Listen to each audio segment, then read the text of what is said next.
अस्सलामु अलैकुम वरहमतुल्लाहि वबरकातुहू। रब्बि इश्रह ली सदरी व यस्सिर ली अमरी वहलुल उक़दतम मिन लिसानी यफ़क़हू क़ौली।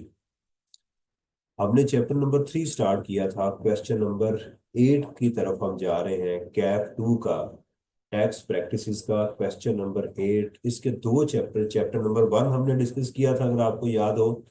Taxation system of Pakistan, system कैसा होना चाहिए, उसके बेसिक्स प्रिंसिपल्स, उसके रेवेन्यू ऑब्जेक्टिव्स क्या है, नॉन रेवेन्यू ऑब्जेक्टिव्स क्या है, उसके उसकी काइंड्स ऑफ सिस्टम क्या, टैक्सेस क्या है, ये सारी चीजें हमने डिस्कस की थी। चैप्टर 3 के अंदर हमने इखलाकियात के ऊपर बात की थी, और मैं आपके साथ अगर शेयर करूं उसकी समरी।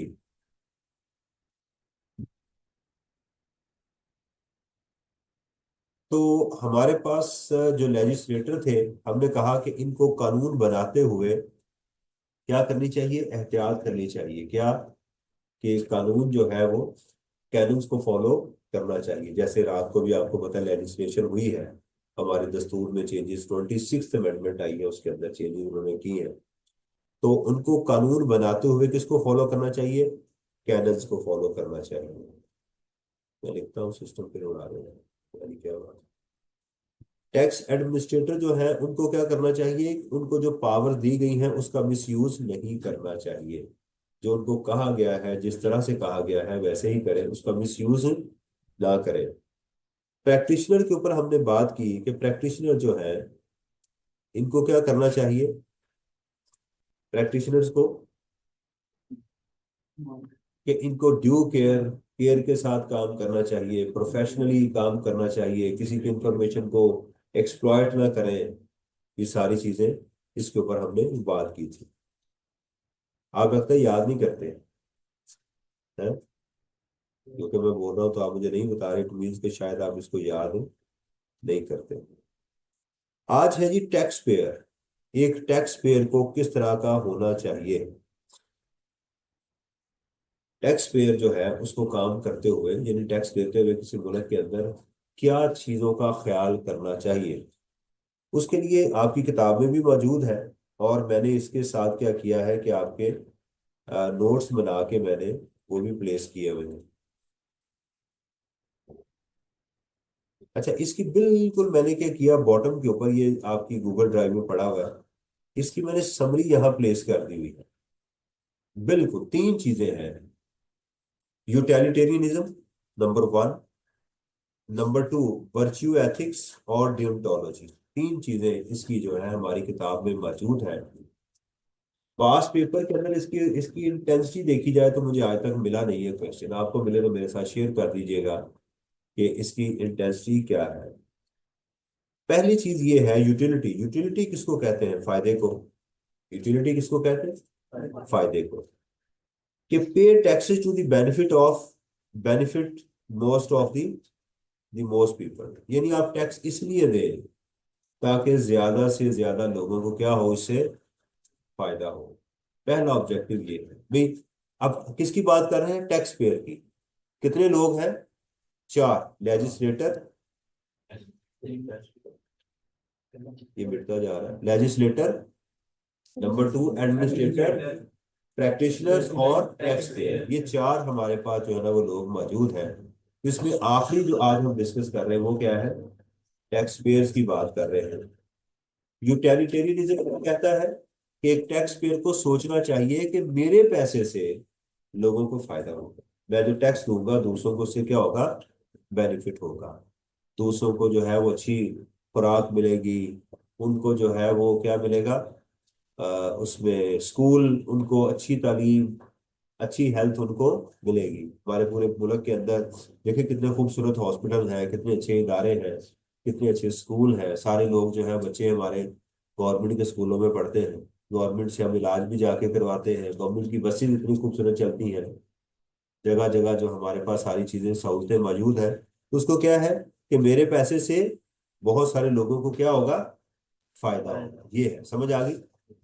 यूटिलिटेरियनिज्म क्या है, with the help of my taxes most of the people of Pakistan will will be benefited, will be benefited। समझ आ गई। दूसरा है वर्च्यू एथिक्स। इखलाकी तौर पर मैं क्या हूं, ऑनेस्ट हूं। बी ऑनेस्ट एंड पे व्हाट यू ओ। आपका दिल करता है या नहीं करता? आपका दिल करता है या नहीं करता? आपको क्या करना है? टैक्सेस पे करने चाहिए ऑनेस्टली। समझ आ रही है? मिसाल के तौर के ऊपर मैं किसी को चीज बेचता हूँ तो वो वापस करने आ गया मुझे, मेरा दिल नहीं कर रहा यार इसको मैं पैसे वापस करूँ, लेकिन इखलाकी तौर पर क्या है कि मैं उसको पैसे वापस करूँ कि यार कोई बात नहीं, आपको चीज पसंद नहीं आई, ये ले अपने पैसे। ये है वर्च्यू एथिक्स। क्या है वर्च्यू एथिक्स? जो है वो ये deontology. You have to follow the law, it's my duty. कानून ने कह दिया 35%, मेरा दिल नहीं माना 35% को, लेकिन मैं फिर भी कानून को फॉलो मैंने करना है। Follow tax laws because it's your duty. ये क्या है? ड्यूटी। ये है बी ऑनेस्ट। इससे फायदा होगा। तीन चीजें हमें बताई जा रही हैं टैक्स पेयर के एथिक्स से। दोबारा बताइएगा। मेरे पैसे से लोगों को फायदा होगा, फलाहो बहबूद। क्या है पहली चीज? क्या है? फलाहो बहबूद का, कि भी मेरे पैसे से लोगों के अंदर जो है वो क्या हो गए, पैसे चलेंगे तो फलाहो बहबूद पैदा होगी। नंबर टू, दूसरी चीज क्या है? मुझे ऑनेस्ट होना चाहिए। और नंबर थ्री क्या है? कि ये मेरी ड्यूटी है, डियोंटोलॉजी मेरी ड्यूटी है कि मैं लॉ को फॉलो करूं। अच्छा, ये एक पेज के ऊपर मैंने ये इसके जो है वो प्लेस कर दिए हुए हैं। अब देखिएगा, utilitarianism. This ethical theory focuses on outcomes or consequences of action. The morally right action is the one that result in the greatest good for the greatest number of people. अच्छा काम वो है जिससे ज्यादा लोगों को फायदा हो। ये है आपका यूटिलिटेरियनिज्म। और इसकी एग्जांपल नीचे जो है वो कोट की हुई है। A wealthy taxpayer may be eligible for legal tax deductions, but they choose not to claim them, reasoning that paying more taxes will help। यानी मैं चाहता तो मैं बहुत सारी और डिडक्शन अपनी इनकम में से माइनस करता ताकि मेरा टैक्स कम से कम हो, लेकिन उसने कहा नहीं यार, मुझे टैक्स ज्यादा देना है। जैसे हम सब लोग सोचते हैं, हम सारे क्या कहते हैं कि हम हमेशा ज्यादा से ज्यादा टैक्स देने की कोशिश करते हैं। ऐसे ही है ना? सॉरी, ऐसे है कि नहीं?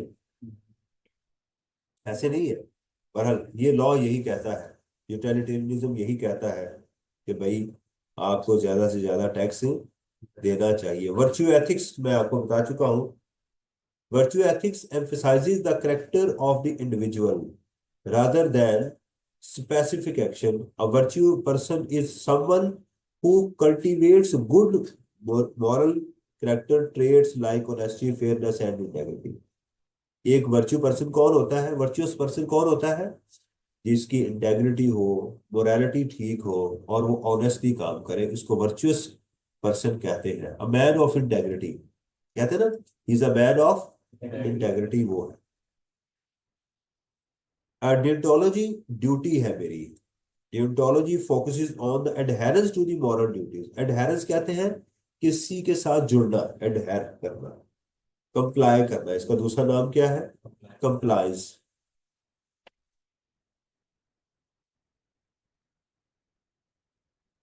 पता नहीं आज इसको क्या और मिट जाता है। Focuses on the compliance to the moral duties. मुझे मॉरल ड्यूटीज को क्या करना है? फॉलो करना है। ये मेरी ऑब्लिगेशन है, मेरी जिम्मेदारी है कि मैं कानून को फॉलो करूं। ठीक है? कंप्लायंस करूं किसके साथ? मॉरल ड्यूटीज के साथ। ऑब्लिगेशन मेरी जिम्मेदारी है रूल्स को, रिगार्डलेस ऑफ द आउटकम। इसके बाद मुझे कुछ मिले या ना मिले, मुझे अपने तौर के ऊपर अपने हक को क्या करना है? पूरा करना है। मुझे अपने हक को अदा करना है। ये तीन चीजें मैंने आपको बताई थी। ले जी, ये हमारा हो गया कंप्लीट। इसके अंदर दोबारा चलते हैं अपनी किताब के ऊपर। ये तीन चीजें हैं बस, इसको इन तीन चीजों को जरा देख लीजिएगा।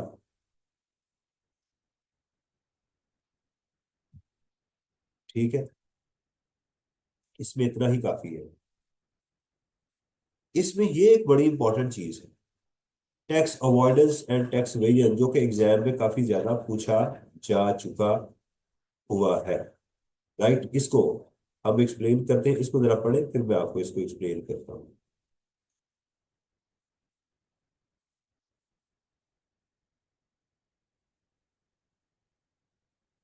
अब आ रही है वो, आज देख ही गए मुझे।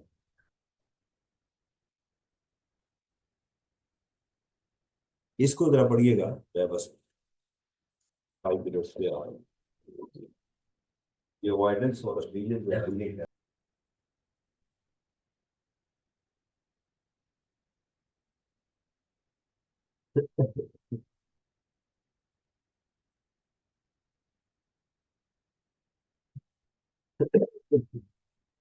अच्छा जी। अच्छा, इसमें दो लफ्ज आपको नजर आ रहे हैं इस वक्त, अवॉइडेंस और एवेजन। ठीक है। अवॉइड करना किसे कहते हैं? नजरअंदाज करना। ठीक है। ये जो अवॉइडेंस है ना, इट्स अ लीगल वर्क, ये लीगली ठीक है ये। लेकिन ये गलत है, दिस इज रॉन्ग। ये है कंसीलमेंट, एवेजन, अवेड करना, चोरी करना। टैक्स अवॉइडेंस क्या है? ये लीगली ठीक है, इसको टैक्स मैनेजमेंट भी कहते हैं। अच्छा, एग्जाम में ना स्टूडेंट इसको उलट कर आते हैं, बाज़ औक़ात भूल जाते हैं, क्योंकि मिलते जुलते अल्फाज हैं, अवॉइडेंस और एवेजन। तो एबीसी में पहले क्या आता है? ए बाद में क्या आता है? पहले अच्छी बात क्या है? पहले अच्छी बात ही होनी चाहिए ना। बुरी बात ये वाली, ये तो ए अच्छी है, और ई जो है वो, E stand for evil. E stand for evil, ये अच्छी चीज है नहीं। मैं आपको इसकी एक एग्जांपल देता हूँ, फिर आपको शायद इससे ज्यादा समझ आए।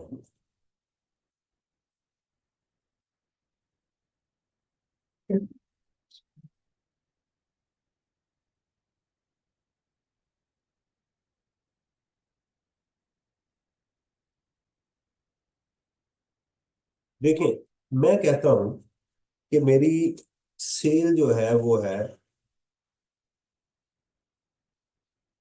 10 मिलियन। सही है।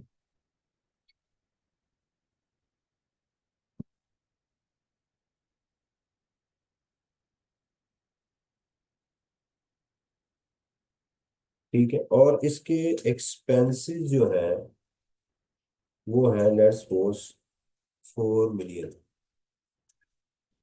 तो मेरी इनकम कितनी हो गई? 6 मिलियन। ये मेरी इनकम हो गई। लेट्स सपोज कि टैक्स रेट जो है वो 29% एज्यूम कर रहा हूँ मैं। तो मेरा टैक्स कितना आ जाएगा? 0.29। मुझे 17,40,000 रुपया देना चाहिए। सही है। मैं अगर ये करूं, अब देखिएगा, मैं कहता हूँ यार 17,40,000 तो बहुत ज्यादा है। मैं अपने एक्सपेंसेस तो यही रहने दूं, अपने एक्सपेंसेस यही रहने दूं, लेकिन क्या करूं? इस 10 लाख की बजाय यहां लिख दूं 6 मिलियन। तो जैसे 6 मिलियन लिखूंगा, मेरी टैक्सेबल इनकम कितनी हो गई? 2 मिलियन। और मेरा टैक्स 17 लाख से कहाँ आ गया? दिस इज अवेयन, इवल है। ये गलत कर रहे हैं आप टैक्स सही जो था उसको गलत प्रेजेंट कर रहे हैं। समझ आ गई? दूसरा, मैं इसको तो नहीं छेड़ता, सेल में वही रहने देता हूँ, लेकिन मैं क्या करता हूँ, यहाँ 6 की बजाय यहाँ इसको मैं 8 कर दूं। यानी एक्सपेंसेस को बढ़ा दूं या इनकम को कम कर लूं, ये अवेजन है। चीज को शो ही ना करना, अवेड करना, उसको छुपा देना, कंसीलमेंट में चले जाना, ये है अवेजन। क्लियर हुई है बात कि नहीं? समझ आई है? अच्छा, एक तरीका है टैक्स मैनेजमेंट का। वो क्या है? मेरे दो बेटे हैं, मेरी दो शॉप्स हैं, ये दो शॉप्स में टोटल मैं ही काम कर रहा था। तो मैं ये काम कर सकता हूँ कि उनको कहूँ, बेटा अब दोनों अलग अलग काम करो, अपना तुम अपनी अलग सेल करो, तुम अपना कारोबार अलग रजिस्टर्ड करवाओ, तुम अपना कारोबार अलग रजिस्टर्ड करवा लो। राइट। तो उससे क्या होगा कि दोनों की इनकम कम हो जाएगी। अगर आप रेट्स को देखें 6 लाख वाले को, तो उससे कम हो सकता है। एक और एग्जांपल से मैं आपको समझाता हूँ, आपको ज्यादा अच्छी समझ आएगी। देखिए, पाकिस्तान में इस वक्त कितनी इनकम एग्जेम्प्ट है? 6 लाख रुपया एग्जेम्प्ट है। मैं फर्ज करें मेरा घर है, मैंने वो रेंट पे दिया हुआ है। और उसका मुझे रेंट आ रहा है 12 लाख रुपया। 12 लाख के ऊपर, सॉरी, टैक्स रेट्स हमारे पास जो है, मैंने टैक्स रेट्स की प्रैक्टिस करवाई थी ना आपको।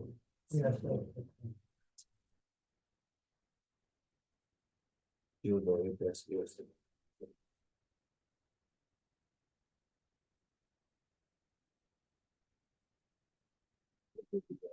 कहाँ से करवाई थी मैंने आपको?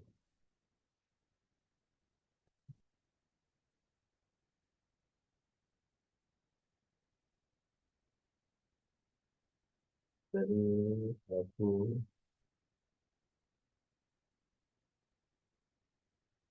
ऑर्डिनेंस से मेरा ख्याल करवाई थी आपने।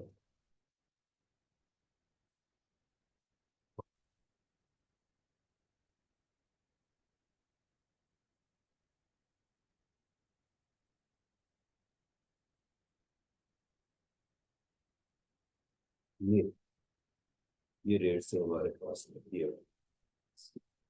ये देखिएगा। मेरा रेंट आ रहा था 12 लाख रुपया। अब 12 लाख में टैक्स कितना बना था? 90,000। 12 लाख में मुझे टैक्स देना पड़ रहा था 90,000। लॉ में, अच्छा मेरे हैं दो बेटे, let's suppose I have two sons. अगर ये मैं घर ट्रांसफर कर दूं दोनों बेटों के नाम के ऊपर, तो ये बन जाएंगे को ओनर,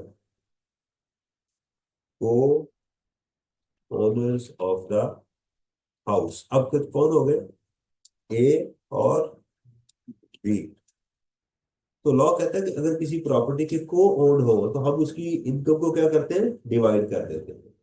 अब इसकी कितनी इनकम हो जाएगी? ए की 6 लाख, बी की कितनी हो जाएगी? 6 लाख रुपया। तो ये दोनों एग्जाम्प्ट हो गए, क्योंकि 6 लाख तक तो टैक्स है ही नहीं। ये भी एग्जाम्प्ट हो गया।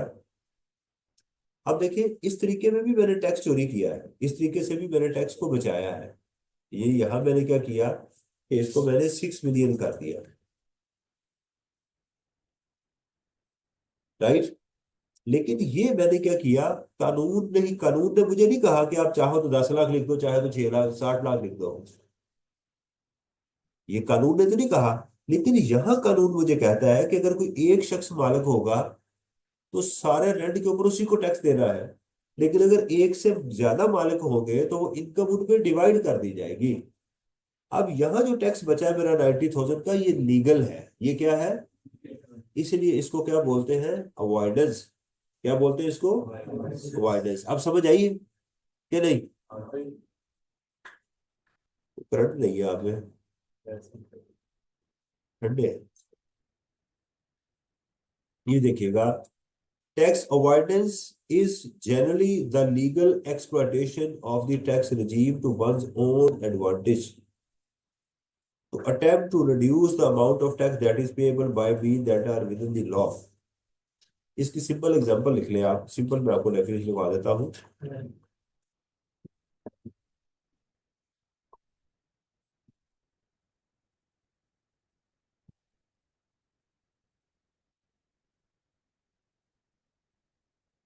Tax avoidance is a legal means,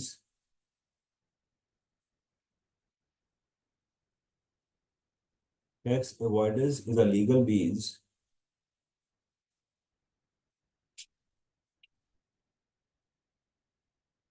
to avoid the taxes,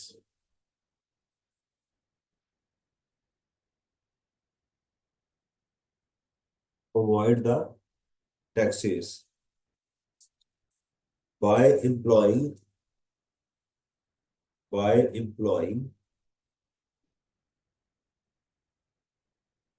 employing कहते हैं यूज करना, EMPLOYING, by employing the legal provisions. Provision का क्या बताया था मैंने आपको? कानून। जब मैं बात करूंगा प्रोविजन भी कानून,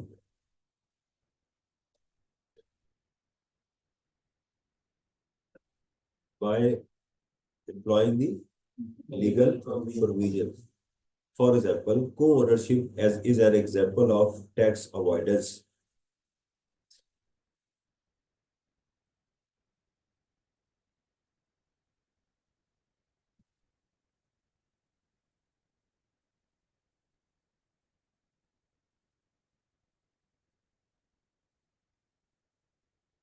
अब लिखे tax evasion.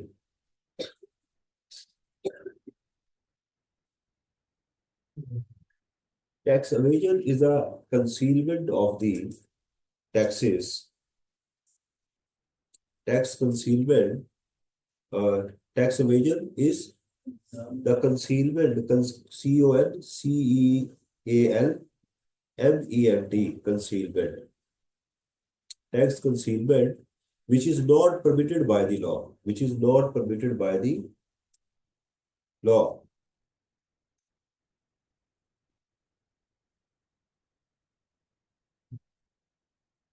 which is not permitted by the law, जिसको कि लॉ परमिट नहीं करता उसको एम्प्लॉय करना ये कहलाता है। For example, understatement of income और overstatement of expenses. Understatement of income, understatement of income, income को कम करना, और overstatement of the expenses, या तो एक्सपेंसेस को बढ़ाना या इनकम को कम करना, इसको कहते हैं। ये देखिएगा, ये एग्जाम में आ चुका हुआ है, differentiate between tax avoidance and tax evasion. ये देखिएगा, यहां तक समझ आ गई? Where the payment tax avoidance क्या है, ये देखिएगा, where the payment of tax is avoided through by the complying with the provision of the law but defeating the intention of the law. यानी लॉ को कंप्लाई करना, provisions को, लेकिन उसके थ्रू लॉ को डिफीट भी करना, टैक्स को कम करना। Where the payment of tax is avoided through illegal means, ये लफ्ज इंपॉर्टेंट है यहाँ पर, ठीक है।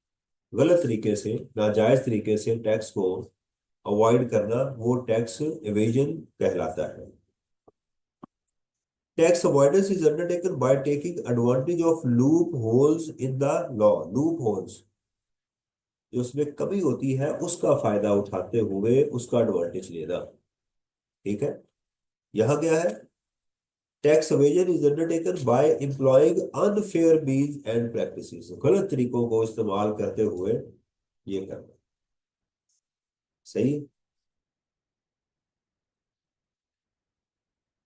मैं पहले,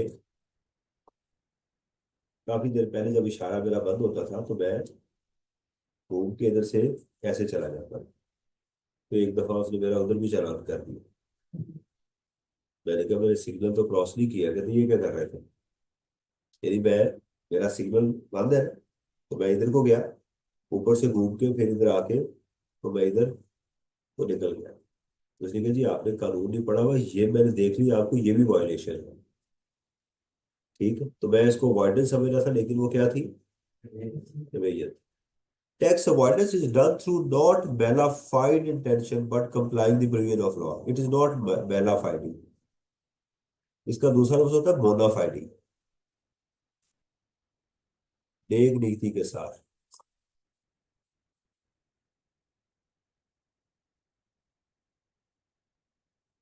यानी कानून में से ढूंढना कि यार मुझे कहाँ फायदा मिल जाए ताकि मैं उसको यूज करते हुए टैक्स को कम कर सकूं। मैंने जैसे आपको एक एग्जांपल दी है, इस तरह बहुत सारी एग्जांपल्स होती हैं जहां पर हम लॉ को, टैक्स को कम कर सकते हैं। जैसे आगे जाके आप पढ़ेंगे कि नॉर्मल कंपनी का 29% टैक्स होता है, अगर आप स्मॉल कंपनी बना लें तो 20% टैक्स लगेगा। इसी तरह रजीम के अंदर अगर आप जाएं तो उसके अंदर जो है वो टैक्स, मैन्युफैक्चरर जो है उसको लॉ ने ऑप्शन दी है कि वो कम टैक्स भी दे सकता है। तो लॉ को यूज करना ये अवॉइडेंस है। Tax evasion is an unlawful way of paying lower taxes and defaulter may be punished. Tax avoidance looks like a tax planning, right, and is done before tax liability arises. यानी साल खत्म होने से पहले पहले ही आप उसको मैनेज कर लेते हैं। टैक्स प्लानिंग या टैक्स मैनेजमेंट भी इसको कहते हैं। Tax evasion is latent fraud, ये सीधा फ्रॉड होता है, इसमें कोई आप ढकी छुपी बात है नहीं होती, इसमें कोई ढकी ढकी छुपी बात नहीं होती, सीधा यानी गन पॉइंट के ऊपर जनाब ये काम करो, ऐसे ही करना होगा। ये एग्जांपल मैंने आपको बता दी है इसकी। क्या आपको समझ आई है? हाँ जी, क्लियर हुई है कि अगर आपको डिफरेंसेस आए तो आपने बताना है कि जो टैक्स अवॉइडेंस है ये टैक्स मैनेजमेंट या टैक्स प्लानिंग है। ये टैक्स प्लानिंग नहीं है, ये टैक्स फ्रॉड है। इसमें लॉ की प्रोविजन को क्या किया जाता है, फॉलो किया जाता है। इसमें लॉ की प्रोविजन को फॉलो नहीं किया जाता। इसमें कंसीलमेंट नहीं होती, इसमें कंसीलमेंट होती है। जी बेटा। अलग एक्सपेंसेस को लॉक करके बढ़ाती है, जैसे कि अगर ठीक है। आपकी प्रॉपर्टी है वो उसको आप ओन करते हैं, लेकिन आपको प्रॉपर्टी अपने बेटे के नाम ट्रांसफर कर देते हैं और उसको आप एक अच्छी खासी अमाउंट एज अ रेंट पे करते हैं, चलो वो एक्सपेंस में ऐड होगा, वो कंज्यूम और बिलिंग आएगा तो bonus। इनका सवाल ये है कि मेरा ऑफिस है, वो मेरी अपनी ही प्रॉपर्टी है, मेरी अपनी ही प्रॉपर्टी है, लेकिन मैं अपने बेटे के नाम ट्रांसफर कर दूं और उसको मालिक बना दूं और उसको किराया देना शुरू कर दूं, क्या ये जायज है? बिल्कुल जायज है। आपको ये प्रॉपर्टी उसके नाम ट्रांसफर करनी पड़ेगी। खाली जो है ना गली बात नहीं, ये काम होगा कि बाजी ये उसकी है तो लागा मैं इसको लेकिन रेंट सर जो दूंगा। उसका जो मतलब रेंट होगा वो आप मार्केट रेट से काफी ज्यादा देंगे, मतलब जैसे मार्केट रेट 1 लाख हो लेकिन आप उसे 5 लाख देंगे। हाँ, वो कह रहे हैं कि उसका रेंट जो था वो 1 लाख था, वो 5 लाख उसको मैं दे रहा हूँ। पहली बात तो बेटा ये है कि जब वो उसको रेंट दूंगा वो भी उस पे भी टैक्स देगा। एक्चुअल ओनर वो 6 लाख से नीचे रहेगा। हाँ, तो 5 लाख उसको दे रहा हूँ, उसका तो एग्जेम्प्ट हो गया। मैं यहाँ से 5 लाख अपनी इनकम को कम कर दिया हुआ है। बिल्कुल सही है, आप इसको कर सकते हैं लीगल वे से। ठीक है कि जी मैं एक्चुअली इसको इतना दे रहा हूँ। एक सेक्शन है 109 लॉ के अंदर, उसके अंदर ये बात लिखी हुई है कि अगर कमिश्नर को ये शक पड़ जाए कि ये जो अरेंजमेंट है ये टैक्स अवॉइडेंस या अविजन का है, जानबूझ के किया गया है, तो उसको रिवर्स कर सकता है। पहली चीज तो ये है। दूसरी चीज ये होती है कि बाज बात ये प्रॉपर्टी जो टैक्स बचाने के लिए आप लगा रहे होते हैं, ये प्रॉपर्टी ही नहीं बचती। यदि आप अपने बच्चे के नाम पे वो प्रॉपर्टी ट्रांसफर कर दें, सही है, उससे वापस कौन लेगा बाद में? उसकी शादी हो गई तो बहू क्या कहेगी, ये तो हमारी है। समझ आ रही? अब्बा जी से कहे एक्चुअली किराया भी दिया करें। एक ना एक दिन तो आप कहेंगे ना, अब्बा जी मुझे इसका किराया दिया करें। वो लोग बटे ये प्रॉपर्टी मेरी है, कहते नहीं ये मेरी है। तो टैक्स बचाते बचाते, इसको पंजाबी में कहते हैं तेली नहीं देनी वेली देनी। ऐसा हमने देखे हैं केसेस। मैंने अपने क्लाइंट को मना किया इस बात से कि अपनी प्रॉपर्टी अपने पोतों के नाम मत ट्रांसफर करो। उन्होंने कहा मुझे अपने बेटे पे शक है, मुझे अपने पोतों पे शक नहीं, तो ये प्रॉपर्टी मैं अपने पोतों के नाम ट्रांसफर कर देता हूँ। मैंने कहा भी उसके गार्डियन आप नहीं है, उसका गार्डियन उसका बाप है, वो उसको सेल कर सकता है। करोड़ों की प्रॉपर्टी थी, अब शायद अरबों में हो। वो ना बाज आया, उसने जनाब प्रॉपर्टी ट्रांसफर कर दी। एक वक्त आया कि वो बाप उसका अपने बेटे के घर गया, उन्होंने कहा जी आप हमारे घर ना आया करें, तंग करते हैं आप हमें। उसने कहा चलो ये मेरी प्रॉपर्टी जो है ये मेरी वापस कर दूंगा। किसकी प्रॉपर्टी? ये हमारी है। मैंने कहा ये मेरी है। मैंने कहा मेरी तेरी कोई नहीं है, ये हमारी है। आजकल बेचारा जो है वो कराची में कॉलेज भी हो गया, बुरे हाल। तो टैक्स बचाते बचाते कहीं सारा कुछ ही ना खो बैठे। एहतियात से काम करना चाहिए। जी, आप सोच रहे होंगे कि नहीं मैं तो अपने अब्बू के साथ ऐसे कभी नहीं करूंगा। जब चीज आ जाती है ना फिर बंदे को समझ आती है कि मैं अब क्या करूँ। ले जी, अब बताना है हमने कि ये चीज जो हमें बताई जा रही है ये क्या चीज है। Mister A earn turnover of 10 million, however he kept it in cash in his bank locker and hide it from the tax authority. बताए इवेजन है अवॉइडेंस है? इवेजन है, क्योंकि छुपा लिया ना उसे।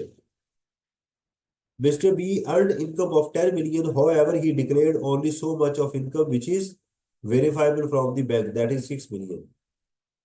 ये भी क्या है? इवल है, evasion है। Mr. C earned 10 million, however, he recorded 7 million expenses employing legal tactics to reduce this net income. ये वाइडेंस, ठीक है, उसने एक्सपेंसेस को बढ़ाया लेकिन लीगल वे से।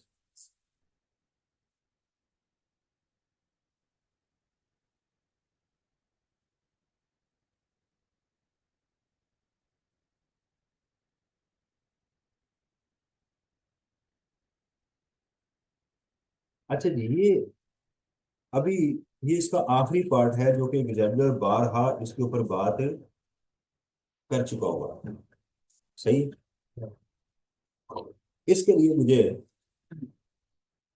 आपको पहले बैलेंस शीट दिखानी है, ताकि आपको कुछ चीजों की पहले समझ आए, फिर हम आगे चलेंगे।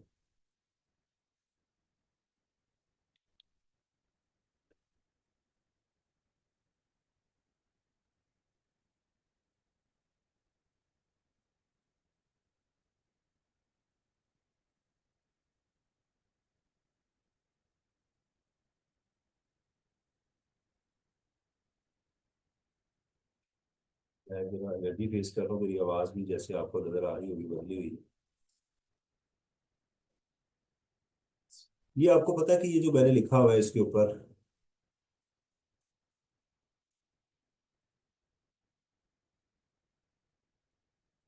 एनुअल रिपोर्ट, ये पता है एनुअल रिपोर्ट क्या होती है?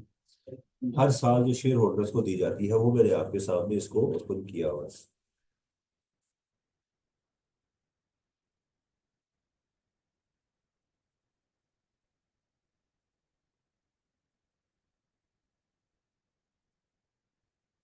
देखिए इसके ऑडिटर कौन है, ये देखिएगा जरा। एएफ फर्गुसन, ठीक है, ये बात जरा आपने ध्यान में रखनी है। ये जो अभी आपको फाइनेंशियल स्टेटमेंट मिलने जा रही है,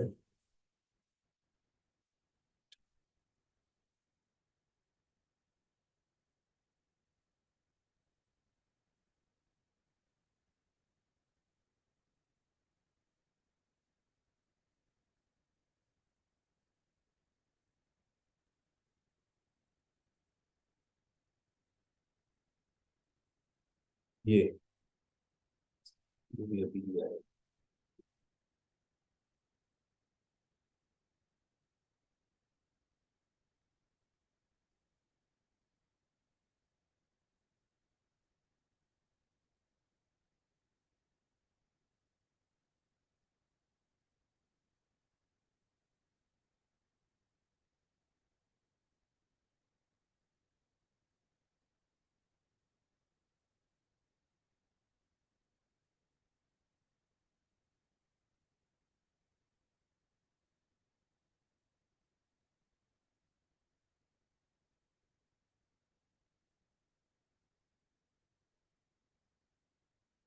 ये ऑडिट रिपोर्ट ऑफ कंप्लायंस। देखिए जी, ये ऑडिटर है एएफ फर्गुसन।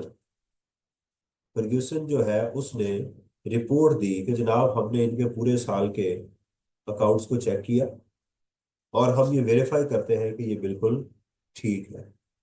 अब जरा अकाउंट देखिएगा। इस अकाउंट के अंदर आपको एक चीज नजर आ रही होगी, डेफर्ड टैक्स की।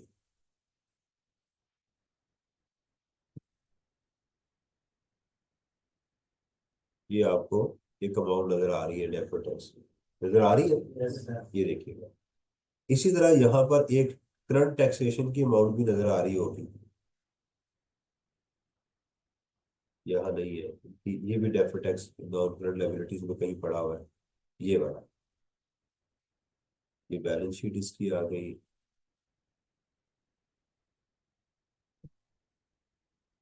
अच्छा, अब जरा देखिएगा, एक सवाल मैं आपसे पूछता हूँ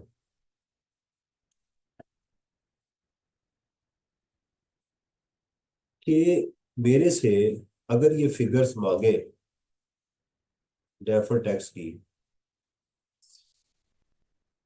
लेट्स सपोज मैं यही कहता हूँ कि ये तो है नहीं, मैं मिसाल दे रहा हूँ कि अगर ये डेफर्ड टैक्स की फिगर है 947 मिलियन, ये मेरे से कैलकुलेट करवा लें, मुझे उसकी पेमेंट करें कि जी आप ये फिगर आप हमें कैलकुलेट करके दें कि ये अमाउंट कितनी है, और मैं उनको बताऊं ये उसमें ऐड कर दें, और मैं अपना दोबारा इस फाइनेंशियल स्टेटमेंट का ऑडिट भी करना है। आप मुझे बताएं इसमें मैं कितनी गलतियां निकालूंगा, इसमें मिस्टेक निकालूंगा नहीं निकालूंगा? क्योंकि बनाई मैंने है, बनाई मैंने खुद है, इसलिए इसमें गलती भी मैं नहीं निकालूंगा। अच्छा, ऑडिट का पता, ऑडिट क्या होता है? सबको पता है कि नहीं? ये बता, मैं बताता हूँ। ये जो फाइनेंशियल स्टेटमेंट्स है ना, ये जिसका पैसा है ना, नॉर्मली ये वो नहीं बनाते। यानी एक कंपनी है, एक कंपनी जैसे ये पैकेजेस लिमिटेड है, इसके कुछ शेयर होल्डर्स हैं, उन्होंने इनको पैसा दिया हुआ है कि आप इस कंपनी को चलाएं, वो है डायरेक्टर्स। डायरेक्टर्स ने क्या किया कि इस कंपनी को चलाने के बाद इसकी रिपोर्ट बनाई, फाइनेंशियल स्टेटमेंट ये जो आप देख रहे हैं, और इन्होंने ये रिपोर्ट दे दी शेयर होल्डर्स को। जैसे अभी आप देखें कि पाकिस्तान के अंदर जो भी हुकूमत होती है ना, वो हमेशा कहते हैं कि ऑल इज वेल, सब ठीक है जी जनाब, मुल्क तरक्की कर रहा है, इन्फ्लेशन बहुत कम हो गई है, आटा 2 रुपये किलो हो गया है, पेट्रोल जो है वो 10 रुपये किलो हो चुका हुआ है, बड़ी जनाब। वो कहते हैं कि मुल्क जो है वो कहाँ जा रहा है, वो ऊपर बस जा रहा है, चांद तक थोड़ी देर हमें हाथ लगाने लगे, बस ये होता है ना। लेकिन जो भी ऑपोजिशन में होता है वो क्या कहता है कि मुल्क डूब गया, तुमने मुल्क को डुबो दिया पकड़ के, तुमने ये कर दिया। इस तरह ये जो एस्टेब्लिशमेंट होती है ना, जो ये रिपोर्ट्स तैयार करती है, ये इसको जाली बनाने की कोशिश करती है, ताकि जिनका पैसा है वो इस पैसे को, उनको लगे कि ऑल इज वेल, सब ठीक चल रहा है। उसके लिए क्या किया जाता है कि एक ऑडिटर जो है ना, उनको एक एक्सपर्ट जैसे चार्टर्ड अकाउंटेंट होते हैं, उनको अपॉइंट किया जाता है कि साहब ये रिपोर्ट मेरे पास तब आए जब तुम इसको ओके करोगे। तुम जाओ, फीस मैं दूंगा, यानी शेयर होल्डर्स इसको इसको अपॉइंट करते हैं ऑडिटर को, कि जाओ ये मेरी कंपनी है, जाके अकाउंट्स को चेक करो, वेरीफाई करो, जो गलतियां हैं मुझे वो बताओ, राइट, इसकी पेमेंट मैं तुम्हें करूंगा। मिलियंस में इनकी पेमेंट्स होती है। आप समझ आइए ऑडिट की, ये क्या है, they are the agent of the shareholders to check the accountability of the directors. जो डायरेक्टर्स हैं जो इसको काम कर रहे हैं, उनको जाके चेक करें कि वो प्रॉब्लम तो क्रिएट नहीं कर रहे, और फिर इनको रिपोर्ट करें। इसको बोलते हैं ऑडिट करना। आप समझ आ गई है? अगर ये अकाउंट जो मैं अभी आपको दिखा रहा हूं, ये वाले, अगर तो बनाए हैं ये कंपनी के अकाउंटेंट ने, वो सीए है या नहीं है, तो मैं इसकी गलतियां तो निकाल सकता हूं ना, क्योंकि मैं इंडिपेंडेंट हूँ। लेकिन अगर इसके अंदर कुछ अमाउंट्स मैंने खुद ही बनाई हुई है, क्या मैं खुद ही बनाऊंगा और खुद ही गलती निकालूंगा उसमें से? नहीं होगा ना। क्यों? वो कहेगा जनाब आपने इसके हमसे 5 लाख रुपए लिया था, तो आज आप कह रहे हो ये गलत है, तो पैसे किस चीज के लिए थे भैया आपने? तो मैं इस डर से क्या करूंगा, गलती नहीं निकालूंगा। जैसे आजकल की अगर आप पॉलिटिकल सिचुएशन देखें, तो गवर्नमेंट अपने एमएलए की गलती नहीं निकालती, वो चोरी कर ले, डकैती कर ले, जो मर्जी कर ले, क्योंकि उसने खुद तो अपॉइंट किया हुआ है उसे, उसकी गलती नहीं निकालते। अब समझ आ रही है? अब क्लियर हुई है बात के नहीं? इस बात को इंग्लिश में कहते हैं self review threat. Self review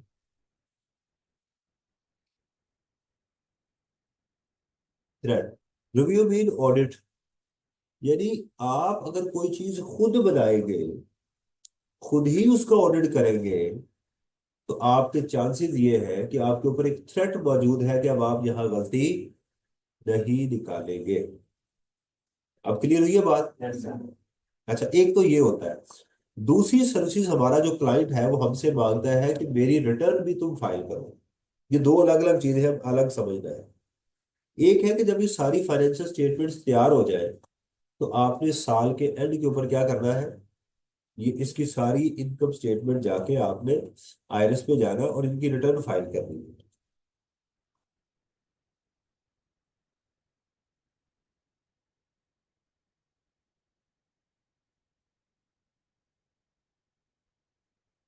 इसके आपने इनसे अलग चार्ज करने होते हैं रिटर्न फाइल करने के।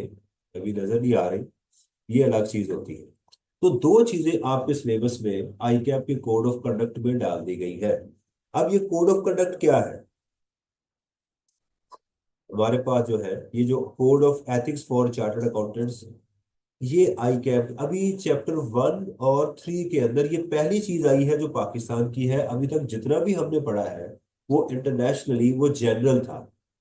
ये आई कैप ने जो हमें कोड ऑफ कंडक्ट दिए हुए हैं, code of ethics for chartered accountants as applicable to tax services. Tax services कितनी होती है? दो मैंने बताई। एक filing tax return, filing tax return, और दूसरी अकाउंटिंग एंट्रीज, अकाउंटिंग कैलकुलेशंस।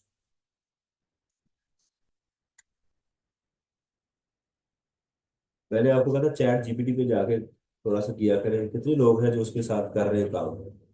हाँ। एक, दो, और तीन। कैसा फील हो रहा है आपको? कुछ आपने अपने अंदर इम्प्रूवमेंट चेक की है वीक, एक हफ्ते डेढ़ के अंदर? कॉन्फिडेंस आया आपको? बाकी नहीं कर रहा है? मेरा ख्याल आपका प्रोग्राम भी कोई नहीं है। हाँ जी। तो फिर क्यों नहीं करते?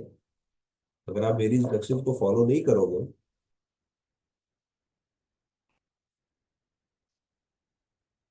आज तो सेट नहीं हो। कल मुझे याद करेंगे, एक चीज बताऊंगा मैं आपको, फिर आपको समझ आएगी कि ये। हाँ जी। इसकी इंफॉर्मेशन को कम इसकी नहीं नहीं, इन्फॉर्मेशन नहीं, बात कब लगानी उसके साथ? उसके साथ तो उसका कोई इन्फॉर्मेशन के साथ कोई तलब नहीं है। आपने उसे बताना है, गपशप लगानी है। आप कौन है उसके साथ जरा बात करें। मैं आपको कम्युनिकेट करके भी दिखाया था। यस। हाँ, तो बस उसका इसके साथ तो अंग्रेजी सिर्फ बोल रही है उसके साथ आपको। अच्छा जी, पहली चीज क्या है, ये आजकल बड़ा हॉट टॉपिक है एग्जामिनर का। क्वेश्चन नंबर 8 इसके ऊपर बहुत आ रहा है कि code of ethics chartered accountant के अंदर वो जो बातें पूछ रहा है कि क्या एक चार्टर्ड अकाउंटेंट को ये सर्विसेज प्रोवाइड करनी चाहिए या नहीं प्रोवाइड करनी चाहिए। ये है सवाल जिसका जवाब हमें चाहिए।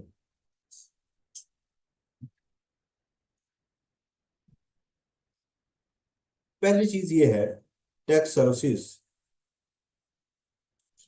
के टैक्स सर्विसेज प्रोवाइड करते हुए किन चीजों का ख्याल करना चाहिए। ये सवाल लिख लें ताकि आपको समझ आ जाए।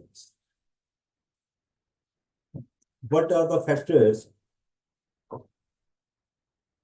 What are the factors, what are the factors that should be, what are the factors that should be considered while providing tax services to the client। ये लफ्ज मैंने यूज किया क्लाइंट।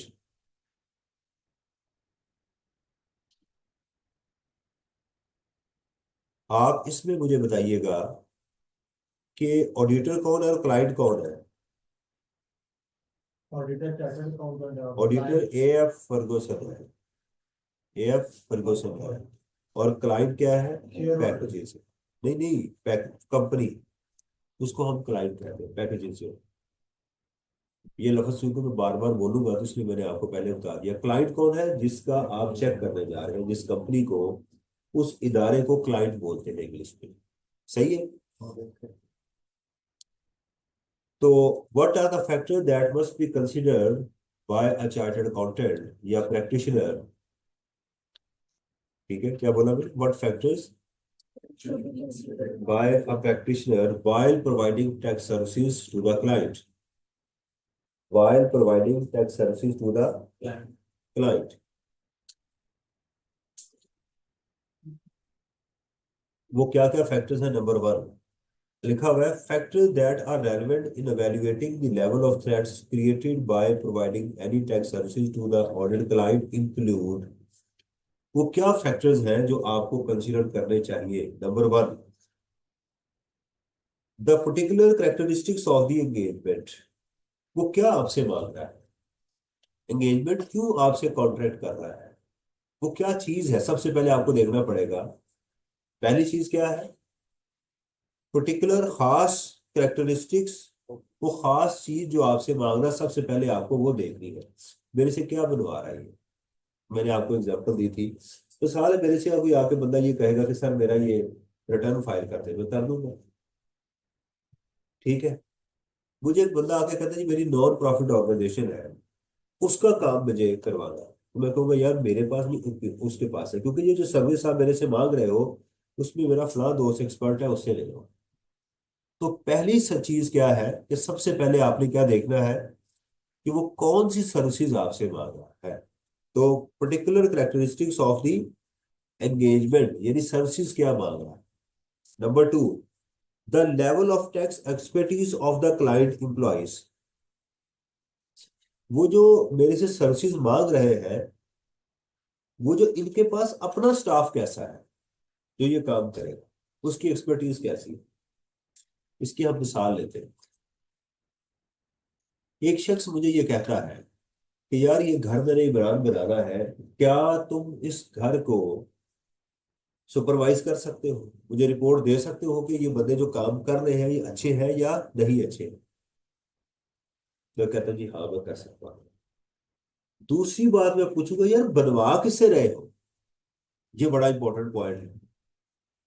अगर तो बड़ी अच्छी कंपनी से बना रहा है तो मैं कहूंगा हाँ यार मेरा रिस्क यहाँ पर कम है, क्योंकि ऑलरेडी ये अच्छे हैं।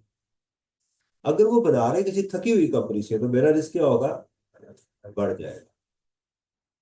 समझ आ रही है। तो पहली चीज, क्या काम कहा जा रहा है।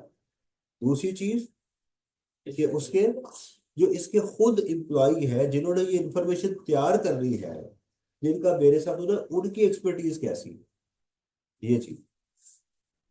The system by which the tax authorities assess and administer the tax in question, और जब इसकी चीजें ये तैयार होगी तो टैक्स वाले इसको कैसे देखेंगे, क्या क्या क्वेश्चन रेज कर सकते हैं, क्या मैं उन क्वेश्चन को आंसर कर सकता हूं या नहीं कर सकता। समझ आ रही है। मैं आपको एक चीज बताता हूँ। मैंने एक दफा अपनी शर्ट सिलवाई, 4-5 सूट किसी से सिलवाए, उसने ये मेरी ना टाइट कर दी। अब मैं जरा ऐसे करता था तो मुझे उलझन होती थी, तो फंसे हुए थे मेरे ये कफ जो थे। मैंने उसे बताया कि ये गलत किया तुमने, इसको ठीक करो। वो ठीक क्या करता, कहता जी मैं कर दूंगा। उसने क्या किया कि उसको पकड़ के ना कमीज को गीले पानी में अंदर रख रख के खींचता रहा कुछ दिन। तीसरे चौथे दिन मुझे दे दिया तो मैंने देखा कि उसने उसका बेड़ा गर्क कर दिया हुआ है। खींच के थोड़ा सा लूज तो कर दिया उसने, लेकिन उसका भी सत्यानाश हुआ। तो मैंने उसे कहा कि ये तुम क्या कर रहे हो, तुमने बिल्कुल ही मेरे सूटों का बेड़ा गर्क कर दिया हुआ है पकड़ के। तो उसने कहा सर हम हमारे पास कभी भी किसी बंदे ने शिकायत नहीं की। मैं क्या वो क्यों, कहता सर अकल हो गए थे, अकल हो तो सोचो ही सोचो, अकल ना हो तो मौजो ही मौजो। ये आपका मसला है कि आप इन छोटी छोटी चीजों को सोचते हैं, हमारे पास तो कोई बंदा कभी सोचता ही नहीं है। यानी बात ये है कि जब ये चीज को मैं असेस कर लूंगा तो जो अगली पार्टी है वो इसको असेस कैसे करेगी, उसका लेवल क्या है, उसकी सोच क्या है, वो कैसे इसको देखेगी। वैसे मेरे घर में कोई बंदा काम करने आए तो उसको मैं पहली बात ये बताता हूँ कि जाते हुए गंद नहीं डालना, पैसे इसके एक्स्ट्रा दूंगा। और तुम एयर कंडीशन का काम कर रहे हो, मेरी दीवार को खराब नहीं कर रहे, इसका गंद नीचे नहीं फेंकना, सफाई सुथराई के साथ करके हर चीज चेक करके जानी है। समझ आ रही है। तो जब आप वहां पर जा रहे हैं, जो उसको आप सर्विसेज प्रोवाइड कर रहे हैं, तो फिर ये ध्यान रखें कि इसके बाद जब इसने टैक्स वालों ने इसके साथ डील करना है तो वहां क्या पॉसिबल क्वेश्चन होंगे जिसका मुझे आंसर करना पड़ेगा। समझ आ गई पहली चीज, मेरे से क्या सर्विसेज मांग रहे हैं। नंबर टू, जो जो लोग ये काम कर रहे हैं इसका अपना स्टाफ वो कैसा है। नंबर थ्री, कि टैक्स वाले इसको कैसे असेस करेंगे। और नंबर चार, the complexity of the relevant tax regime, जो मेरे से इंफॉर्मेशन मांगी जा रही है वो कितनी कॉम्प्लेक्स है, सादा है या इसमें कोई कॉम्प्लेक्सिटी या लीगल प्रोविजन इन्वॉल्व है, वो भी मुझे देखनी है। सही है। तो क्या समझ आई आपको चार चीजों की। नंबर वन, ठीक है, the type of services, services कैसी मांगी जा रही है, ठीक है। और उसके बाद क्या है, level of experts, assessment by the tax authorities, और दूसरा है कॉम्प्लेक्सिटी, उस ट्रांजैक्शन की कॉम्प्लेक्स। ये चार फैक्टर्स को कंसीडर करना है। चलिए इसको अगर मैं कंक्लूड करूं तो आज हमने एथिक्स किसके पढ़े हैं, टैक्स पेयर के। यूटिलिटेरियनिज्म, मेरे पैसे से मुआशरे को फायदा होगा,